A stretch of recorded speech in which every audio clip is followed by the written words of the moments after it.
Ready when you are. Okay. Call this meeting of Buckfield to order for May 7th, 2024 at 6:31 PM. You have a quorum today?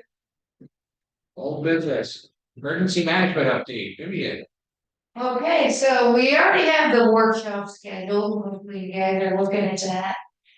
So I also, in my monthly report, mentioned Matt, your neighborhood, this particular program, which I got through meeting on.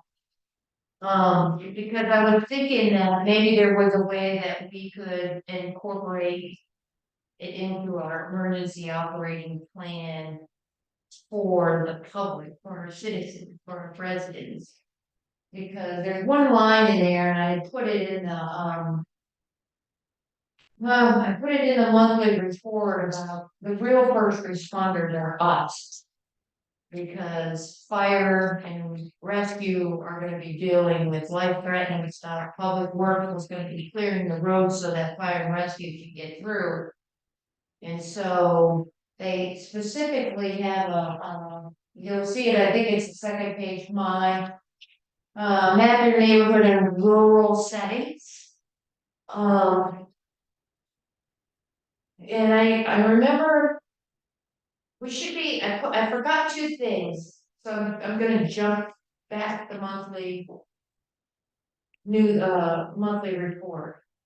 I should be getting the new corrected, updated maps. We had gotten the first map from America.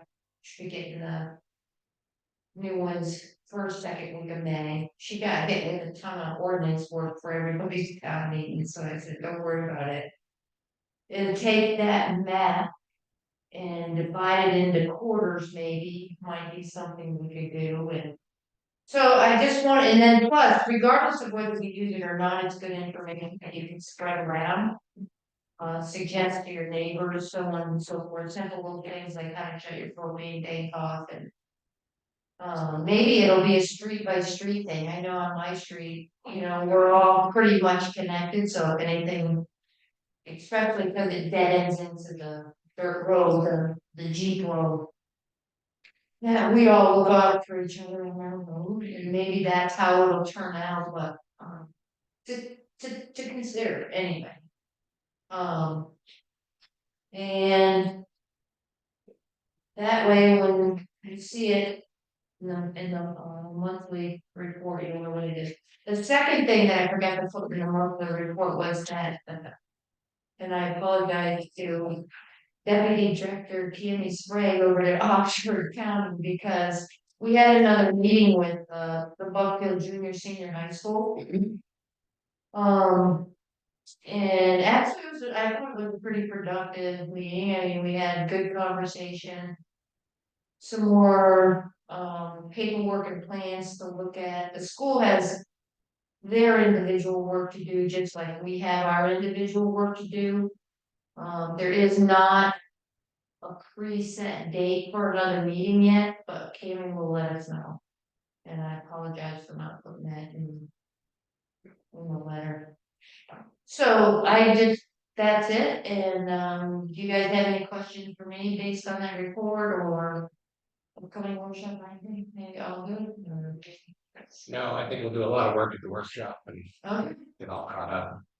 sounds good to me. Yeah. No, it's fine. Yeah, so that's really what I have. Well, thank you. You're welcome. All right. New business, the consent agenda. I'll make a motion that we accept the consent agenda. I'll second that motion. Thank you. Any discussion? All in favor? Bob, aye. Cecilia, Peter, aye. The total on that is $97,043.97. Town manager update. All right.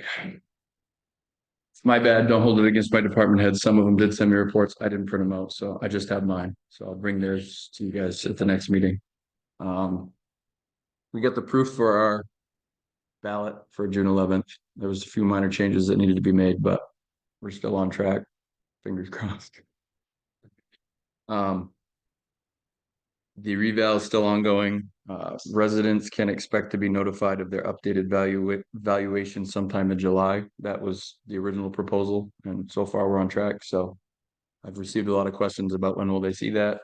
That's the date that I'm giving out right now, unless they tell me otherwise. Colleen's officially done. She finished at the beginning of April. There's still transfers and stuff that need to be done, but in the interim, I hired KRT to do the pickup work for the building permits. So they've been going around and hitting everything that was pulled out from April 1st last year until March 30th of this year. I think he finished up today. So I'll have that data. So we'll have all the pickups for all the building permits from last year. And then they had picked up everything from prior to that. So we'll be current.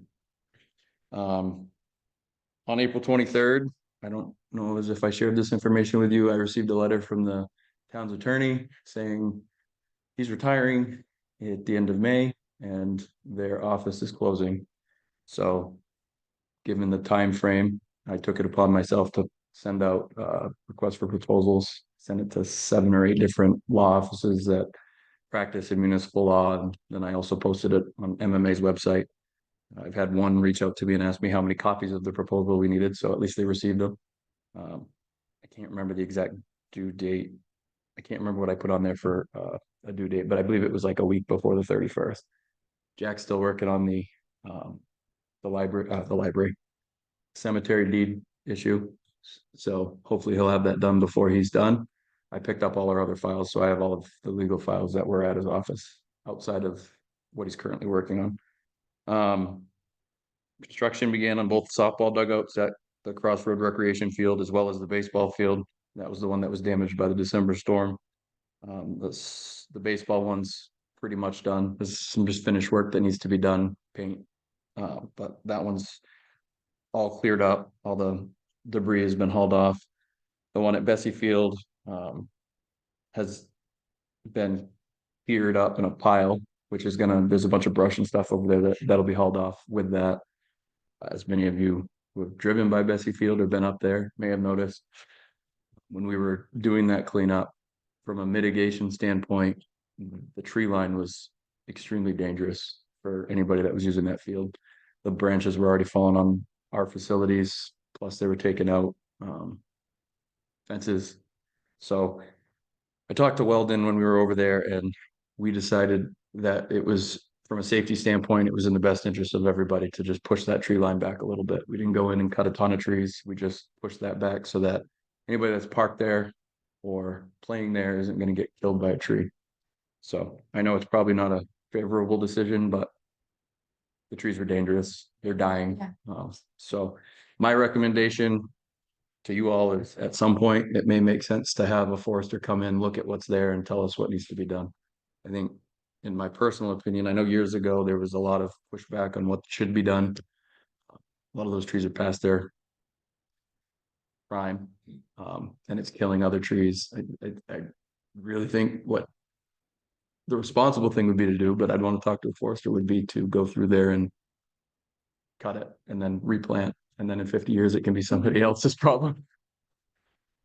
Or selective cut, but either way, something needs to be done at some point, because they're just going to keep falling. If kids are out there playing in the woods, it's public land. I mean, we're not really liable, no, but I don't want to see anybody get hurt either.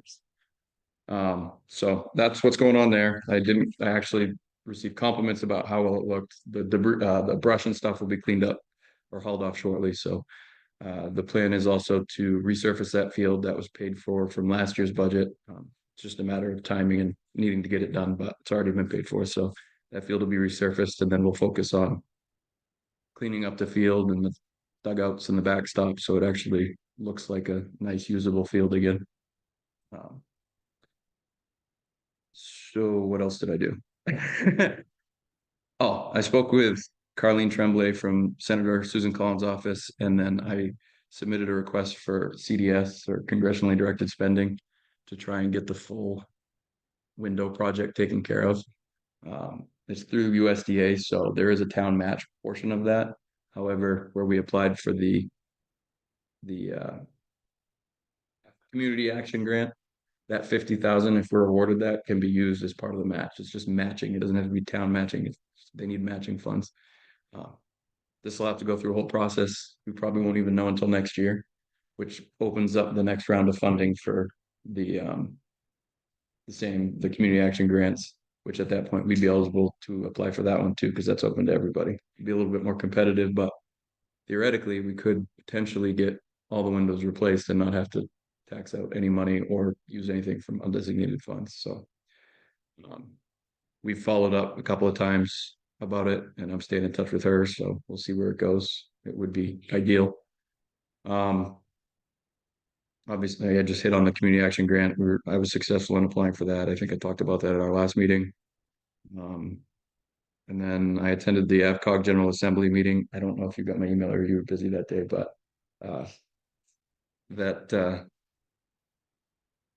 that was a good meeting. And then we have a FEMA site visit tomorrow scheduled. Weldon and Preston will go out with them to look at some of the more significant areas like the Darnett Brook culvert. I mean, that's not something we can just pull from undesignated funds and fix. It's a monitored culvert that's probably going to potentially look like what we have on Bear Pond Road. So it'll be expensive. So he's going to take them out there to see that. And then a few other sites that we haven't gotten to because of the costs that could be associated with it. But all in all, baseball, softball, T-balls at full swing. I'm really busy. Doesn't look like next month's going to get any quieter. And that's pretty much it. So I don't have any other reports. That was my bad. Okay. Who helped you out in the field? Over at Crossroads, Yeah. Tom Damon, Dan LaRochelle. We spent pretty much about 2 weekends ago getting most of that done. And then there's still more to do on the softball field. We got to get the metal and everything up there, but we worked about 16 hours. But that's also all time that can be, for me anyways, that can be chalked up on the FEMA stuff as time because I'm salaried. So I spent 16 hours there. Yeah. But no, we've had a lot of good volunteers that have helped. There was another gentleman that helped us too. He's a parent from another whose kid plays, and I can't remember for the life of me what his name was, but he was there for a few hours helping out too. So It's a lot of volunteer work over there. yeah, we're getting rec had kind of, I don't want to say dwindled down during COVID, and it's taken a while to get it back up, but we've got a lot of parents and a lot of volunteers that have been helping with the snack shack and other things, and it's in a much better place than it was 2 years ago when there was 3 people on the committee and we were just flying by the seat of our pants. So. Great. Well, thank you. No problem. And thanks to everybody who helped out over there. All right, approval of the minutes.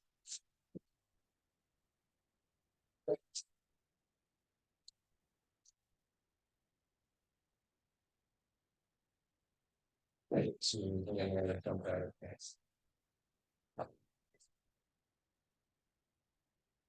We've had to go over those confusing meetings. Those are hard to track. I'll make a motion to approve the minutes for April 2nd, 2024 and April 16th. Can I do them together, can I? Yeah, April 16th, 2024, select board meeting. I'll second that one. Thank you. Any further discussion? All in favor, Bob, aye. So like, I, Peter, aye. Thank you. Municipal Center roof repair. All right, so this is the same quote. Oh wait, sorry. I'm terrible at just talking. I sent this all to you a couple weeks ago. It's the same thing. The special town meeting happened. Bob, you were there. Actually, were all 3 of you there? Yeah. So you know how it turned out. I just need approval. This is the only quote that was our estimate that was provided to us. We had called multiple other vendors, but either we were told that they weren't available or they just didn't come visit. This was the only company that came in to look at it. So this is what I have to work with. The amount that was approved was, I think you had factored in a 15% buffer. Yeah. So it'll be ARPA and then whatever that cost will come, the differences will come out of undesignated funds. up to the 43,400. So I'm just looking for a decision on whether or not I can call them tomorrow and say, but get us on your calendar. Okay. So what amount am I motioning for? So it would be, The full amount because well, the estimate's for 55,815.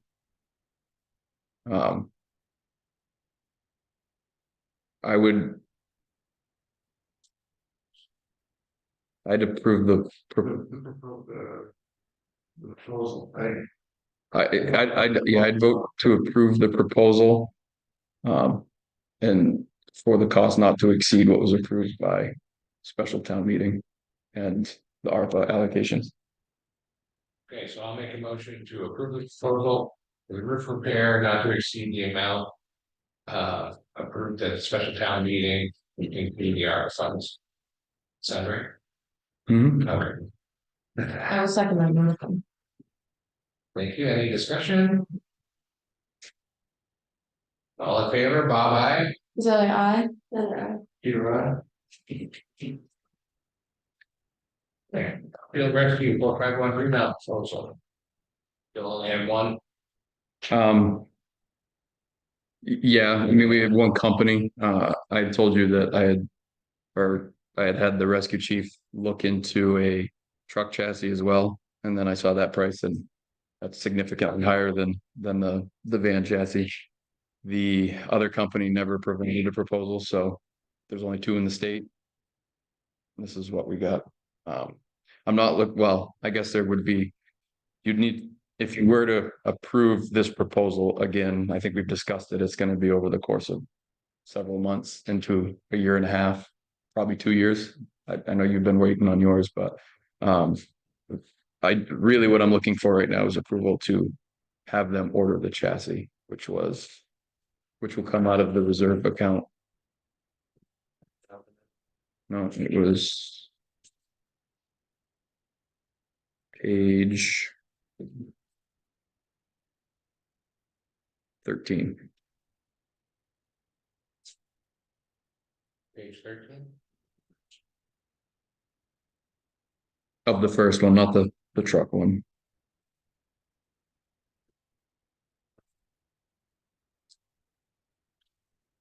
So I guess it carries over several pages because it goes from 13 to 14. Would have been easier if it was just one total. So it's 49,820. Yeah, and then if you go to the next page, it looks like 240 for the gas tank. Kind of like they do it on the stickers. Plus the okay. So it costs us $1,000 if they return the chassis, or we get $750 in credit if we give them the chassis that we have. They're not road legal once they take the box off, so I wouldn't even bother with, because I mean, even if we were able to get it here, by the time we tow it here and then put it out to bid, you're not going to get more than $1,000 for it. No, you don't want to reuse Daniel's either. So there was a line in here, I thought it said trade-in dealer, old chassis, 750. So now we were up to 50. Don't need that. Plus 99.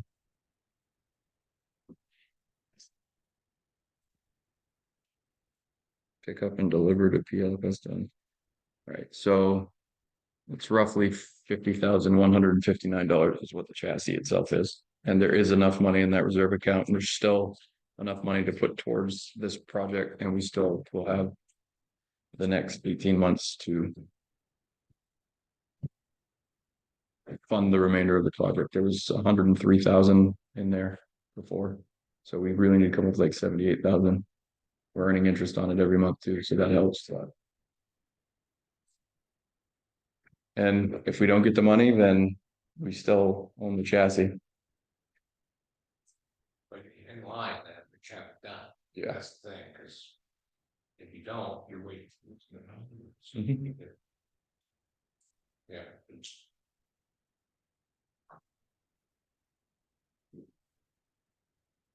So, you're looking for a motion to just proceed with purchase of the chassis.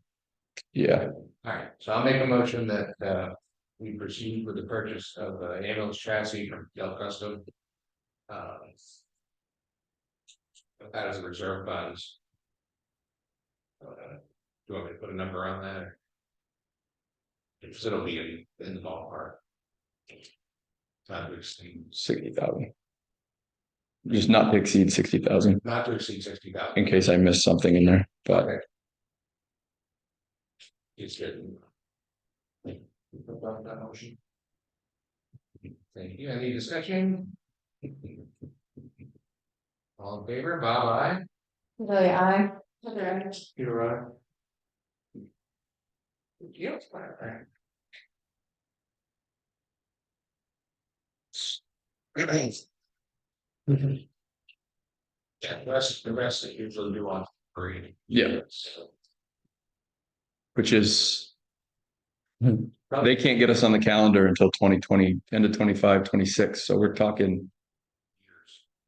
what the price of a chassis is going to change dramatically by the time. So it's in the town's best interest to buy the chassis now than wait 2 years, especially where we have the money. Keep going. All right, propane supplier proposal. Strong propane services. So I put this on the agenda at the last minute, like 2 hours ago. Jason Strong had come in to talk to me about propane, and we had a meeting and I showed him our usage and I provided what we've been paying over the last couple of years, because we're not on a fixed contract with Murray as far as pricing, so they could deliver today for $1.60, and then if there's a storm tomorrow, it's going to be $1.89. It's, you never really know. I've gotten deliveries in that building and getting another one here the next day, and it's been two different prices. I've gotten different prices from Loring Hill. It's hard to budget for because you don't know how it's going to fluctuate. If there's ever any shortages, it can, the market's, yeah. So he had put together a proposal for doing a budget. What's it called? A budget. Basically, setting a contract of you'll pay $1.60 a gallon for the next Fixed rate. season. That way we can budget for it. We know we're going to pay $1.60. There's no more fluctuation. I didn't have time to follow up with Murray because I got it a couple hours ago. I've got my own. We have had some issues with Murray, obviously with the fire station, the automatic delivery thing. I know other people in town have had issues. We still get our gasoline and diesel from them. We still get our heating oil from them. I just figured I'd bring it to you. I know when you and I were on the board, we had discussed going with one supplier to try and get a better price, but not really thinking that that's happening. We're getting charged what the going rate is, so it's not really any benefit to us to be with one or the other. So that's what was brought to me. It was $1.60 a gallon. Price changes every day. It's all future stuff. So he basically provides a usage to his wholesaler, and then the wholesaler comes back and says, yeah, we can lock in at this price, and then tomorrow it'll be something different. But that's what he gave me today. As an annual type contract. Yeah, he can do 6 months, he can do a year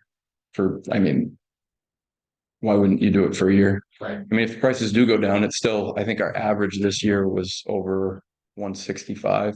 So it's still less than what we averaged out this year. And if next year is a colder winter, those prices could go up even more. So I know it seems crazy. You probably pay more than that. It's because we don't pay taxes.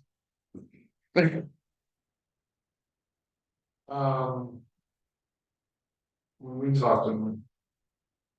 We only got one truck at the time, because he said he's working on a second one, so I was concerned, like, that breaks down. You know, you can't do what. What are you gonna do? Right. I'd have to ask him. He didn't mention. I could reach out to. I'm gonna reach out to him after the meeting, anyways, and just let him know if I have any questions. I told him I was gonna reach out to him and ask. Currently, the way Murray services us, we're on automatic delivery, so The schedule, sometimes every two, in the wintertime, it's like every 2 to 3 weeks. Depending on if there's a cold snap or a storm and we have to use generators, that could be a little nerve wracking because you get down to 20% and you're like, but they've gotten better at being consistently here, dropping it off. And I think his business model is similar to that, is every 4 weeks, you come in, Yeah, it So- seems like. On top of things, so. that would be a concern. A small. Company just starting out.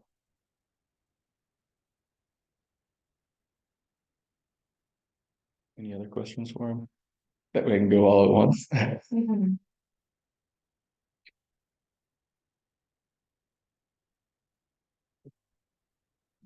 Yeah. Does he do? Emergency deliveries of food there? Yeah, he does, and he doesn't charge the $300 that these other people do currently. Same thing. Yeah. Because with the model that he's putting his name on the line on how he's gonna do this. I mean, realistically, there shouldn't be an emergency, and if there is, Right, that's his. it's his, I don't wanna say his fault, but It's it's his responsibility. right. I guess my question was whether it's with him or anybody, would that be something that the board would be interested in, is getting into a price lock as opposed to just kind of rolling the dice and hoping that prices stay relatively.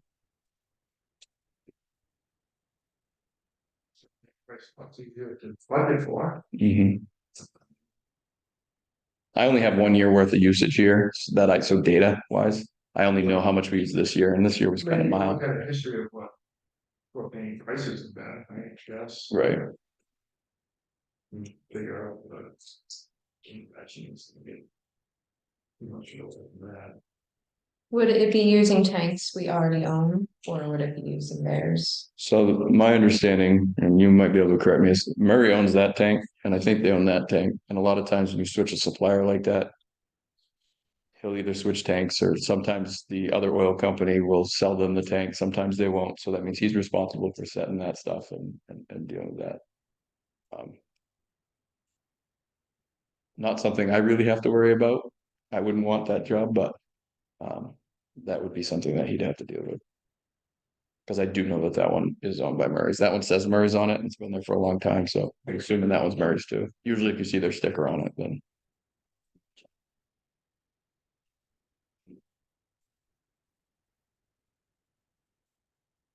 All right, I'll reach out to him after the meeting and ask some more questions, and I'll just shoot you guys an email. And we can kind of go with what I got.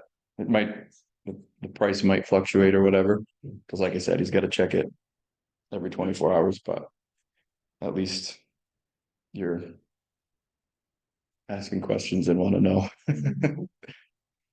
Cool.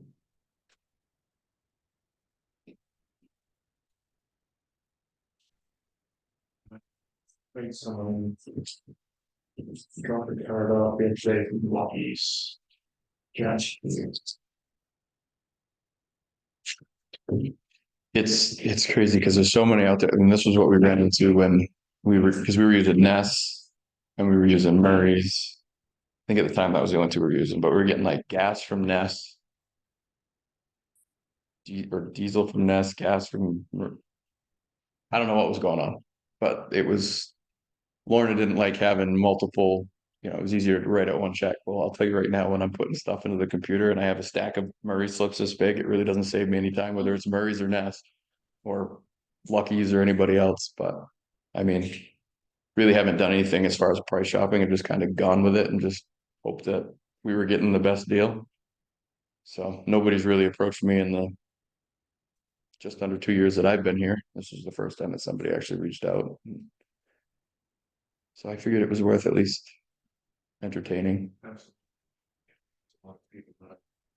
Entertaining.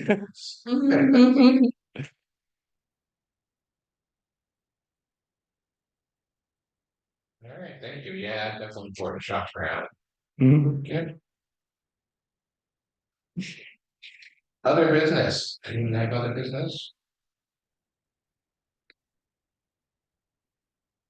I know we talked about it in the past, but I've had several people look at noise ordinance or should we have one or the noise up on the hill is. I got some applications for the ordinance development committee. I would love to send them to people. I mean, it's. If people feel strongly about it, I would encourage them to look into it, but I would also encourage that they be open-minded about being part of that process, being part of that process. To draft that because it's not just as simple as us. No, And it's gonna take some work and you're gonna want to listen to people on both sides of it. And I think that should be a process that should be the ordinance development committee or I don't want to say the planning board because there's three of them and they're already busy enough with the stuff that they have. So it would be nice to utilize a committee that we have had for years and haven't had any members for the last 4. Because I was getting to the point where I was going to recommend that you just abolish it because it's just an extra page on our website with no information. I live up on the hill, so I hear it all the time. So I know what you're talking about. people are. Yeah, Yeah. no, it drives me crazy too.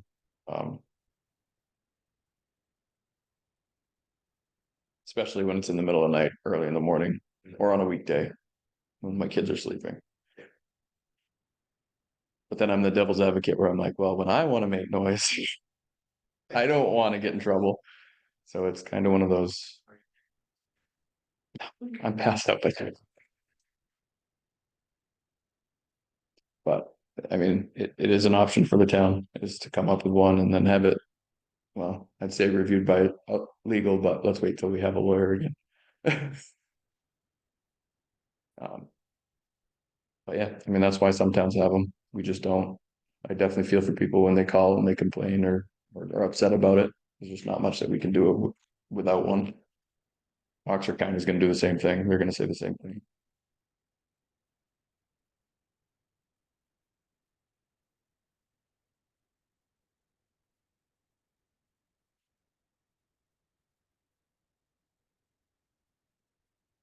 They'd like to join the ordinance committee.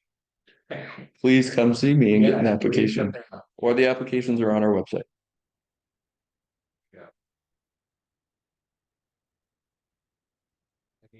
Any other business? Any other, yeah, no?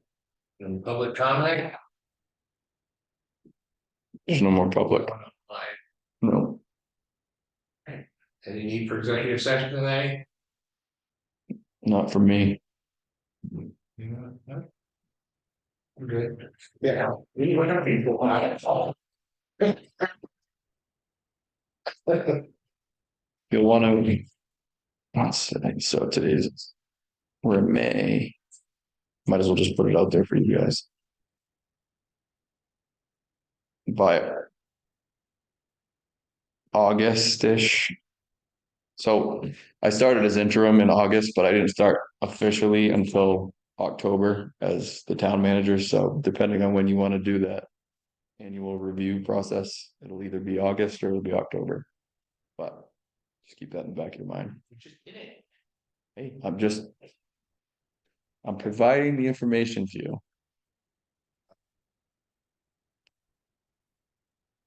'Cause if not, I'll be telling you a week before and you're all gonna be like,